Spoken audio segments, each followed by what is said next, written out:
Fort Worth family, what is going on? It's Fort Worth Fabian. I'm back with a video for you guys today, man. I have 4 true, creepy, and weird McDonald's scary stories. Encounters with crazy strangers at McDonald's. This is from Corpse Husband, man. And Corpse Husband's one of them reactors that I wish would actually post a little bit more frequent, a bit more often. He's a horror narrator, obviously. He does his thing, along them lines. But, yeah, he's just been on something different. He ain't really posted a lot of the story stuff in a while. But this was recommended to me. And obviously, I listen to the people. People recommend reactions and I get to them, you know what I mean? And who don't like McDonald's? I'm playing, man. Actually, I've been trying to quit eating McDonald's, man. McDonald's be messing your stomach up. And it be making me break out, like, give me pimples and all type of stuff, man. It's just too many oils and grease all in their food, man. But anyways, with further ado, let's get this, man. 4 true, creepy, and weird McDonald's scary stories. Corpse Husband. I want to start this video off by saying that these stories aren't the kind of stories where you will sit in your room terrified, but instead to let you know that these kinds of things can happen to anyone, and that you should be aware of your surroundings. Because even in a public restaurant, you can witness some pretty terrifying things, or even worse, they can happen to you. Let's begin. This happened about a year ago in my first semester of college. I went to art school in New York City and my suite mates and I had a craving for fast food at around 12:30 a.m. We, of course, decide on the McDonald's down the street because, we're classy as fuck. It was me, my suite mate Kat, and her boyfriend Tom. We order our food, Kat and I decide to split a shit ton of chicken nuggets, and we pick a table by the door. Tom and Kat are sitting next to each other, holding hands as couples do, and I'm sitting there being the awkward third wheel and gorging myself on chicken nuggets. In walks a slightly disheveled gentleman who starts to wander aimlessly in the direction of the register. We think nothing of him. I watch as he goes to order his food and turn back to my friends to chat. Suddenly, Kat mutters, "Anna, behind you." So I turn around and there's the slightly disheveled gentleman again. This time, he's holding a flashlight. I turn back around to Kat and shrug, figuring it's just some harmless weirdo. I feel a tap on my shoulder, so I turn around again and the guy asks, "The light isn't working in the men's room. Can one of you hold this flashlight while I use the bathroom?" No. Seriously? That's Kat, weird. being the nicest and weird, most outgoing person of the group, responds first. "Maybe you should tell an employee that the lights don't work. I bet they could figure it out for you." Duh. "I'll only be a minute," the guy mutters and holds the flashlight out to us. "Could one of you just hold this while I pee?" he insisted. Tom answered next, as I was determined to ignore the man. "No, just go ask an employee to go fix the lights." "But I'll only be..." The man began again, but I interrupted him with a firm, "Fuck off." It was a weird situation, made only weirder when, as we were leaving, Kat said, "He never went into the bathroom in the first place. How would he know the lights didn't work?" Yeah, he was trying to booty plug you. Story number 2. I was living in a low-income housing apartment in Minnesota, and at the time, my mom and I simply couldn't afford to have an actual internet provider. This meant I leached off of people in my building who had an unprotected wireless connection. Whenever their internet connections would go out, I would be forced to walk down to McDonald's in order to use the free Wi-Fi there. This had become a pretty common thing for me. On one of these internet droughts, I was standing about in the lobby of my apartment about to leave when the guy who lived next door to me, an older guy named Joe, stops me before I go. He tells me that him and another of my neighbors were going to McDonald's for coffee and that he'd buy me one if I went along. I figured, why not? I didn't really know much about Joe since I mostly kept to myself. Now, let me explain Joe. He's hunchbacked with a beer gut, and his ZZ Top-esque beard was full of food crumbs that I can only assume were from a McBiscuit. But he seemed like a nice guy, so I went along. After a ride in his rickety truck through the Minnesota winter, I was happy to finally reach McDonald's. Ah, free Wi-Fi at last.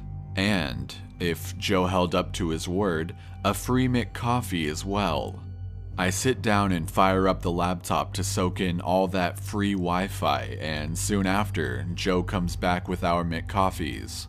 As soon as he sits down, he starts asking me in a raspy voice, "So, boy, ever heard of God's DNA?"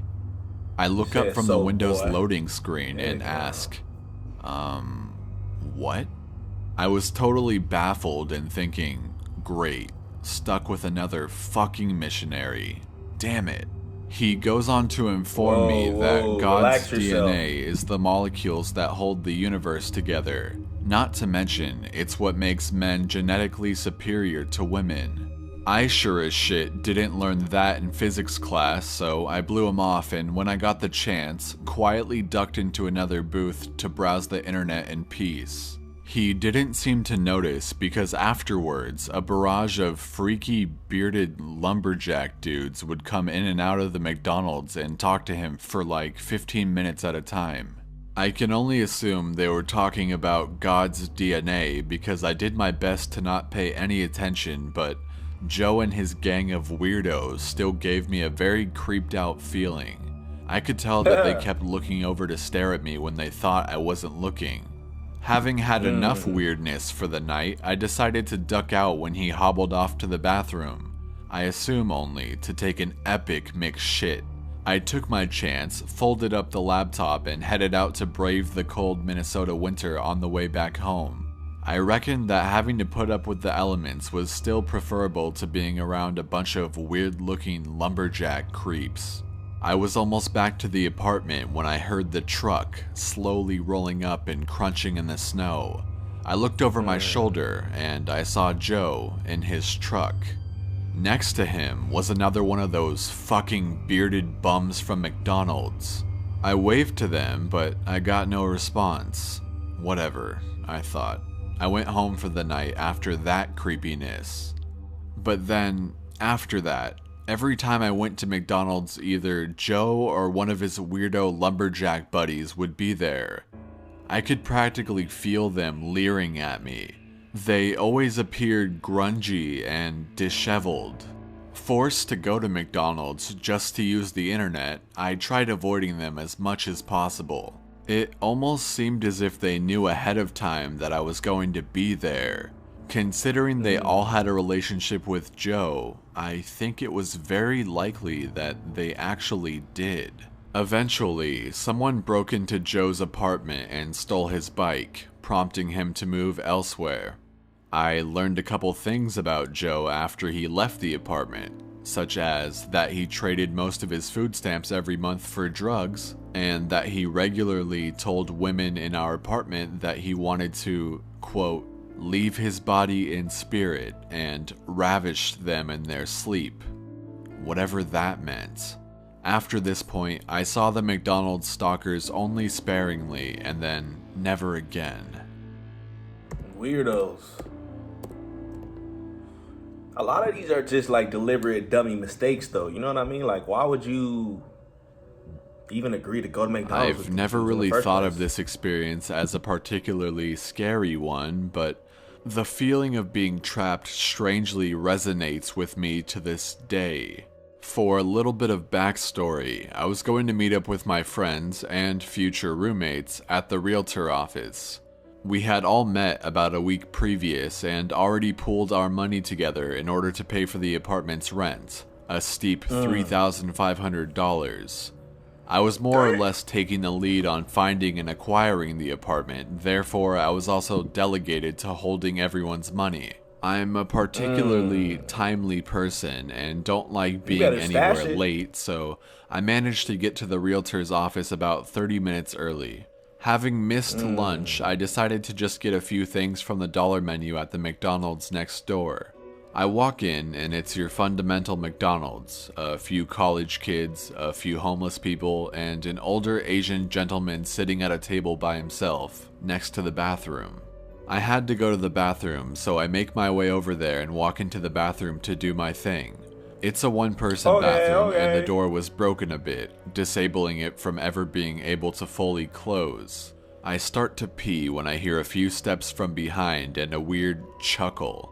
I'm usually not good at stopping peeing mid-pee. This time, however, I was on point. I turn around and see him trying to close the door behind me and clumsily fumbling with the standard silver lock that are in these types of bathrooms. My mind, knowing I have $3,500 in my backpack, instantly goes into fight reaction. I lunge over to him and grab his shoulders, pushing him up against the wall, and only manage to say the words, "No, no, no." While I'm saying these things, he's still smiling and chuckling the whole time, which is the most vivid thing I remember from this whole thing. I then push him out of the way, leave the McDonald's, and go straight to the realtor. It is fully possible that this was a normal guy, expecting it to be a bigger bathroom, and for that, I give him the benefit of the doubt. That being said, I'm still morbidly curious what would have happened if I didn't manage to stop peeing halfway through that day.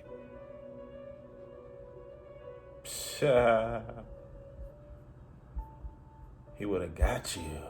Number 4. So, I work at a small McDonald's in an even smaller town in the South, and I've encountered many strange people and seen some really fucked up things so far. But I saw something today that I thought I would never see, and I was shocked at how many people didn't notice what was taking place right in front of them. I was working behind the counter at around 7 p.m. and we had lots of people in the lobby and a few children as well. I like kids, so I usually watch them play around in the lobby because they're really funny, but I got distracted by the large amount of customers we had to serve and ignored them for about 15 minutes. I looked back when I heard a man ask in a small voice, almost whispering, "So, how old are you?" I turn around to see this extremely tall guy with a shaved head and a red shirt talking to a little girl who looked about 5 or 6. He had a little boy around the same age on his shoulders who was giggling. I saw that they were happy and the guy seemed friendly, but something in my head was extremely worried. I had a huge suspicion upon seeing this that these kids were not his. I mean, after all, what grown man would ask a little girl how old she is? And if he knew who they were, wouldn't he already know? Why would he care? But after this, he said something that made my heart sink. "You should come with me now. I have a little brother who's 6 too. Let's go play with him." He then began to walk to the exit with the boy on his shoulders and the girl tagging along, and I immediately shot for the door to stop him. I did this just as a lady with blonde hair came out of the bathroom shouting, "Hey, where are you guys going? Get over here!" The tall guy froze with eyes as big as saucers. He was fucking petrified. The lady then scooped the little girl in her arm and reached for the boy as the tall guy lets him down, stammering, Oh, I was just playing with your kids. They're really nice kids. I just really like kids." He said this all at once with a nervous smile. The blonde lady then faked a smile back, but still had eyes that clearly said, "Stay the fuck away from my children, you fucking creep." But her mouth ended up saying, "Oh, well, I'm glad you had a nice time, but we need to order now." And then she led her kids to the back of the restaurant. The tall guy then hurried out of the front exit, and the lady clutched her kids close to her the entire time she was there, even in their booth. Call the cops, bro. If I ever see that guy at work again, I will immediately call the cops on him. Who knows what would have happened to those kids if I wasn't looking, or their mother hadn't come out of the bathroom at that very second. I think that it's awful that she left her kids unattended in a full restaurant lobby, but no one deserves to lose their children to a disgusting creep with a sick grin like that. Yeah. Shame on you, Mama Dukes. You should have, took part in your kids. You know what I'm saying? But that's 4 true, creepy, and weird McDonald's scary stories, encounters with crazy strangers at McDonald's from Corpse Husband. Man, this video was posted in 2015. It's crazy. This is an old video. No wonder it probably has that old type of sense or timing to it, because a lot of these guys, when I listen to their older videos compared to now, it's night and day. But let me know y'all's thoughts on that, man. I miss Corpse Husband posting more often. I don't know what he been really up to, but my favorite, as I always say, is Mr. Nightmare, and then Unit, of course. And of course, Let's Read is up there. I'm gonna try to react to some Let's Read stuff eventually. A lot of these other guys just ain't cutting the bar, though. I got a Nightmare Files reaction I'm going to react to coming up. We'll see how that one is. Like, comment, subscribe, hit the notification bell. Follow me on Instagram and Twitter at @ForwardFabo, man. We're on the road to 1 million subscribers on this channel. Do me that favor and subscribe, man. Just support the kid. Support a young entrepreneur, a young boss trying to level up on this platform. With that being said, keep recommending other content, other horror stuff as well. And we'll catch you guys in the next video. Peace out.